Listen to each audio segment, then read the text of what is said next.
and humanitarian. Just three of the many words that can be used to describe our speaker for our 118th commencement convocation.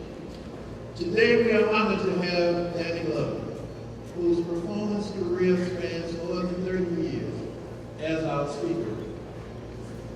Well known for his role on the blockbuster Lethal Weapon franchise, to hit television shows such as ER, Glover has distinguished himself as one of his generation's most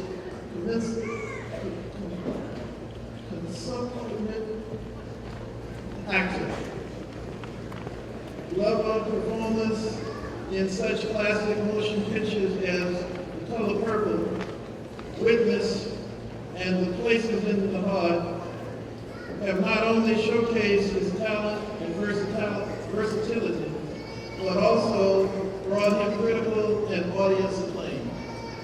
Honored with awards from the NAACP, BET, and SAG, Glover has also received several Emmy nominations for his work in such television hits as Lonesome Dove. A sought-after public speaker who delivers inspiring messages and moving performance on social justice, injustice, diversity, activism, and global citizenship, Glover has been invited to speak to audiences of various sizes at colleges, campus, business conventions, and annual conferences. In 2005, Glover co-founded New York-based Louverture Films to develop and produce films of historical relevance, social purpose, commerce, commercial value, and artistic integrity. A native of San Francisco and a devoted father and grandfather, Glover is a graduate of San Francisco State University and trained at the Black Actors Workshop of the American Conservatory Theater. And I want to take just a minute to add a little additional introductory comments about my friend Danny Glover. As you might know, I am a veteran of the Civil Rights Movement, and I'm also a Mississippi Civil Rights veteran also. And it was in 1967 that I first ran across Danny Glover at San Francisco State University. And I have watched his rising star in theater and his rising star in terms of social consciousness and raising, and also in being a humanitarian. And I am very pleased that he has accepted my invitation to come and be your speaker today. Ladies and gentlemen, please join me in a big Voorhees welcome to our 118th commencement convocation speaker, Mr. Danny Glover.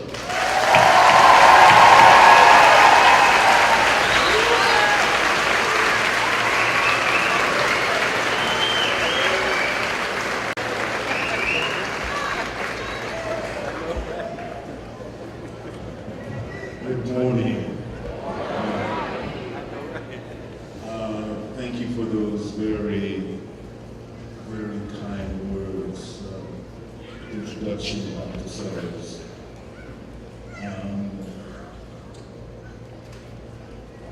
I want to first acknowledge the Board of Trustees, alumni of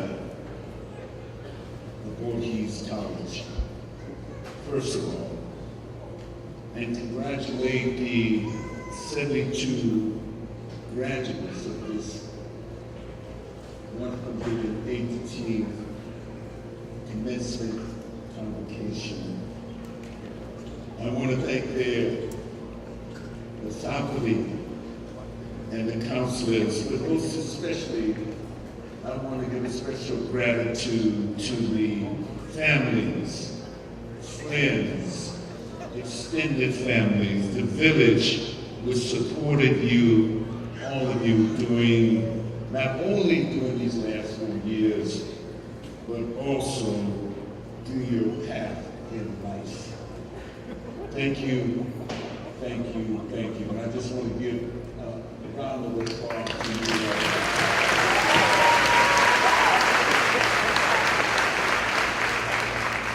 I want to also acknowledge that this is tomorrow's, once again, a very special day.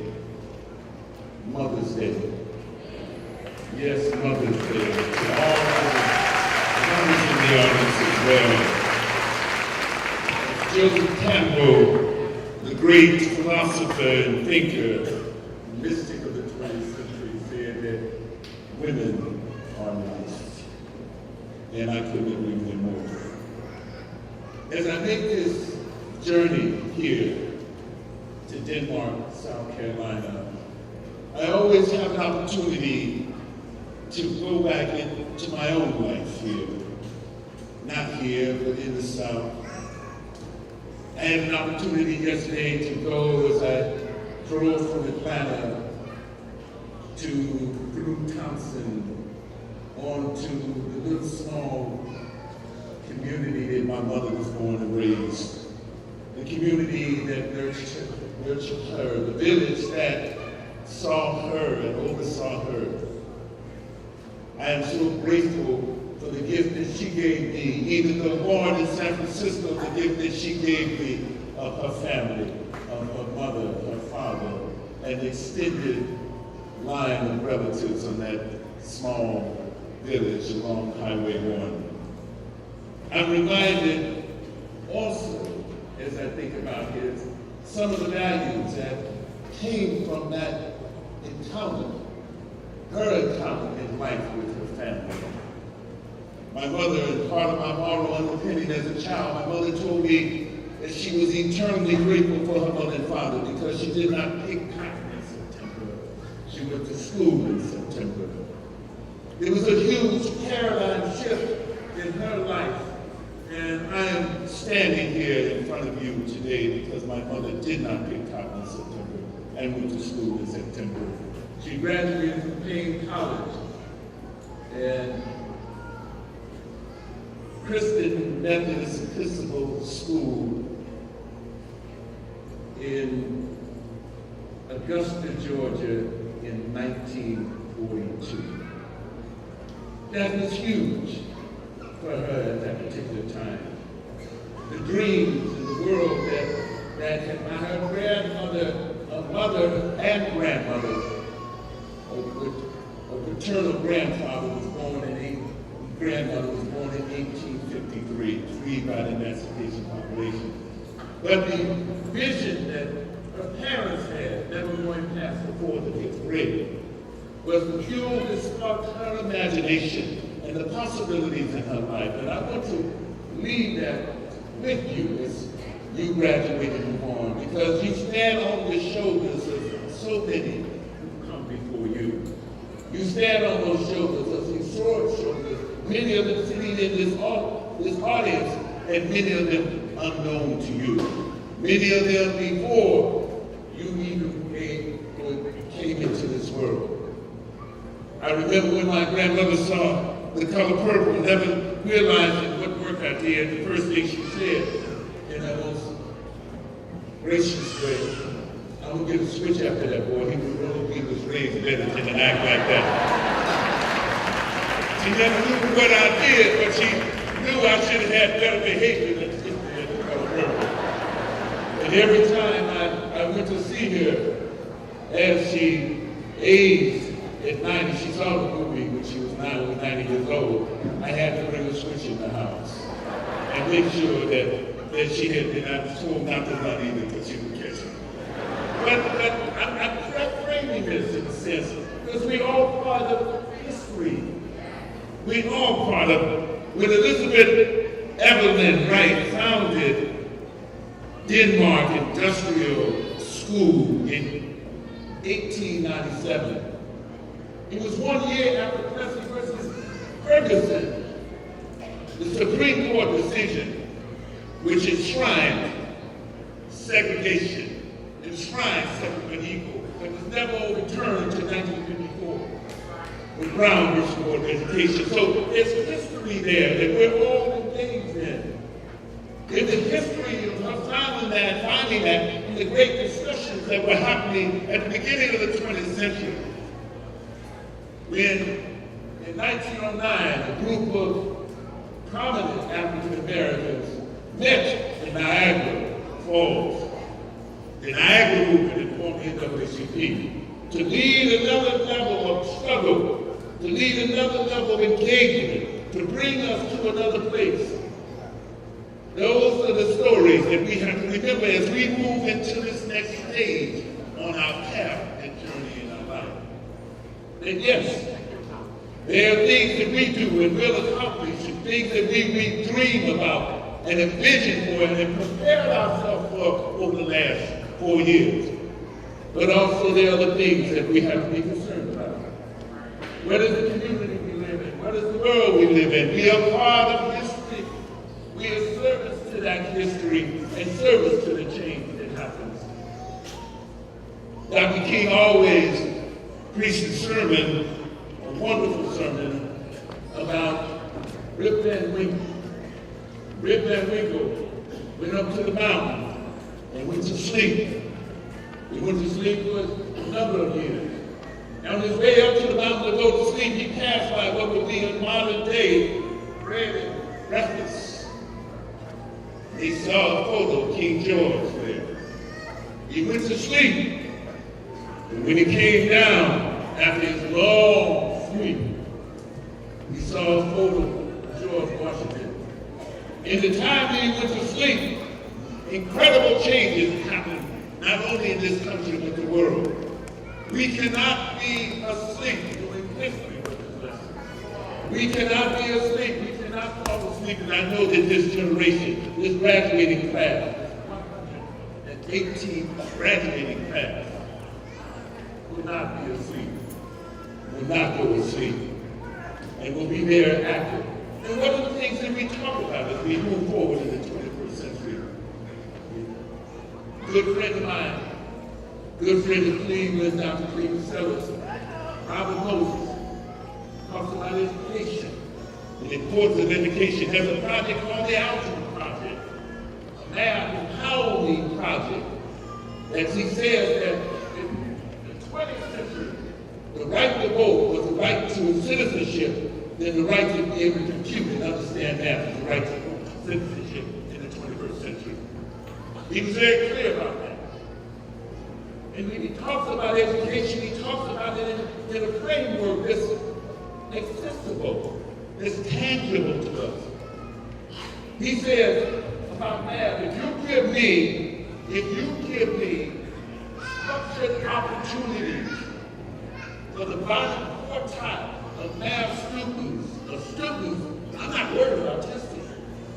Because I've worked at the structured opportunity to teach them math, teach them about education. There's a whole other level in which I'm able to comprehend and deal with them. Because all the testing is built around accountability. Not about how you teach a child and learn a child. It's about testing, not about learning about life. It's about testing. So he uses it. As we talk about other issues, Black Lives Matter, those issues, brother, you have to be on the front line of that. You cannot be asleep at that moment. You cannot. The discussion is happening around you, with you, and through you, and you cannot be absent from that discussion. And as we talk about even more delicate issues here as we move forward in the 20th century, climate change is no joke. Global warming is no joke. It's going to have an effect right here on you in South Carolina, as it has an effect on countries around the world. 22 of Africa's 55 nations, all 22 of them on the most endangered species of climate change and global warming and the impact of it. These are the concerns we have to have, and you must embrace as citizens. The key word, citizen. I remember in 1954 when I was in the 3rd grade, my teacher, Ms. Number, said, I'm not only in the business of making good students, I'm in the business of making good citizens. Here she is in 1954, 55, with Brown versus Board of Education, the Montgomery bus boy, talking about citizenship. It's the one thing that rings in my ear, citizen. We're all the citizens. We all have a responsibility as citizens. And grow so that we enhance our lives. Our participant as citizens enhances our lives. Just as enhances a young Dr. Cleveland Sellers or young Danny Bubby, it will enhance your life, your role as citizen. So we're here to uplift that. We're here to talk about being a servant, and citizenship, which is desperately needed at this particular point in time. We leave here at this moment and launch into the world, armed with all the work that you've done and worked so hard, and I want to congratulate again for the work you've done. To prepare yourself to take the next step in life. But in taking step in life, that next step in life, we have at our arms our faith, our sense of accomplishments, and our sense that we are the best that this country has to offer. Not simply for our community, not simply for South America, but this country, not simply for this country, but the world as well. May you take that and arm yourself with it, and wrap that, engage it, and embrace yourself with that as you move on. I want to thank you again for this opportunity to be with you this morning.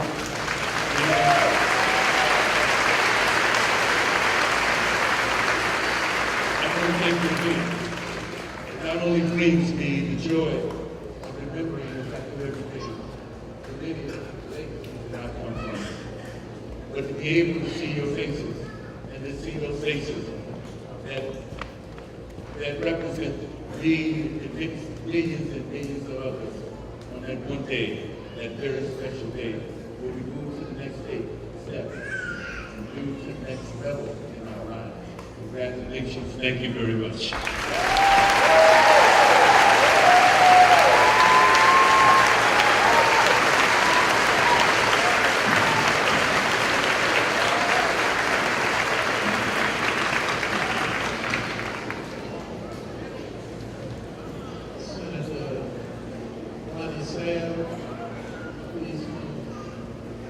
Next, we'll have a presentation of the resolution by Senator Ronnie Sam and Senator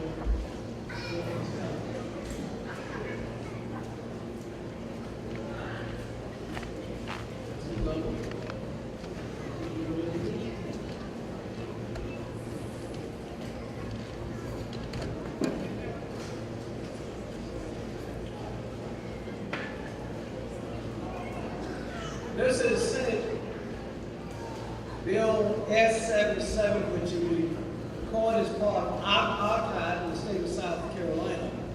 We're so proud of you coming to South Carolina on behalf of the South Carolina Senate, of course, my colleague, who's also a graduate of Denmark, Voorhees College. We want to first welcome you, highly acclaimed actor and actress, Dr. Danny Bubby, to the Carolina State, and to express our appreciation for you addressing this 2015 class in the commencement here at Voorhees College. Also on behalf of the Board of Trustees, we also thank you for we're doing everything to make Voorhees College the college above all colleges. We won't rewrite or we talk about your resume. It is far too long to read. But we give you this as a token of our appreciation, and we thank you so much for the sacrifices you made and all of what you've demonstrated to our young people. It's not about where you come from, but where you make up your mind to go. Congratulations.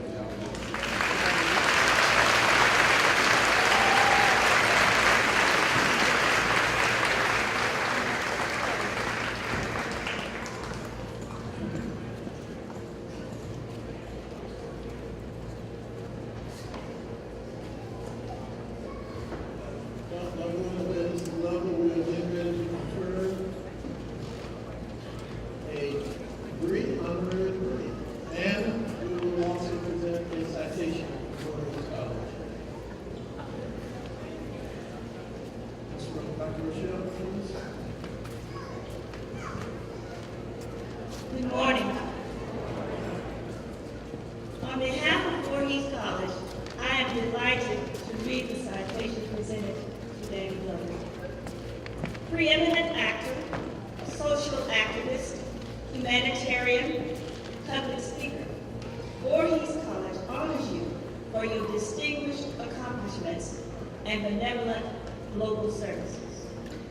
A graduate of San Francisco State University and trained at the Black Actors Workshop of the American Conservatory Theater, you have masterfully utilized your educational training in a plethora of roles in films and television shows for more than 30 years.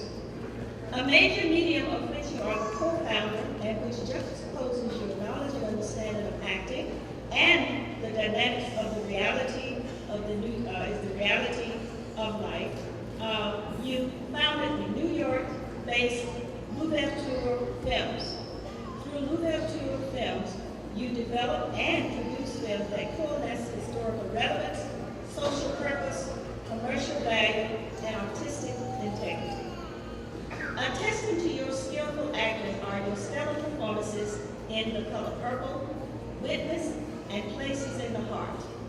Furthermore, you have received Emmy nominations for your roles in a number of television series, such as Lonesome Dove, and you have been honored with awards from the NAACP, BET, and SAG.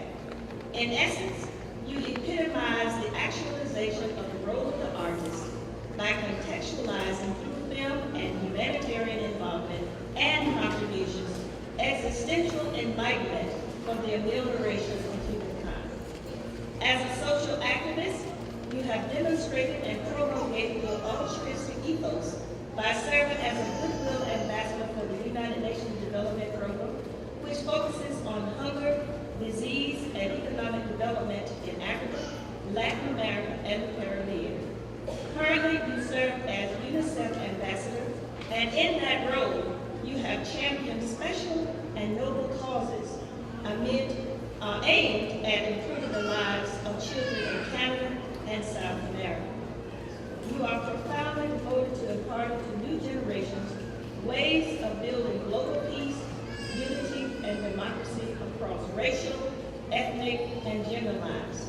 Thus, in delivering public speeches, you contextualize wisely contemporary issues through inspiring addresses and poignant performances in the arenas of higher education, business conventions, and annual conferences.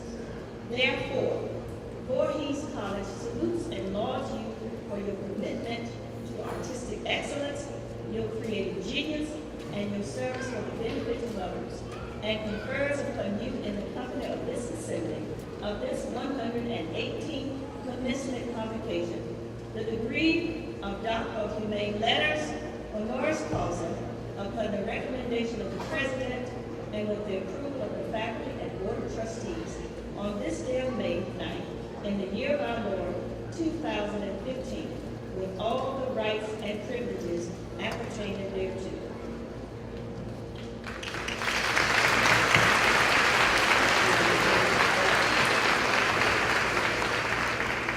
Dr. Summers, we can't stand this one. We need to show this one.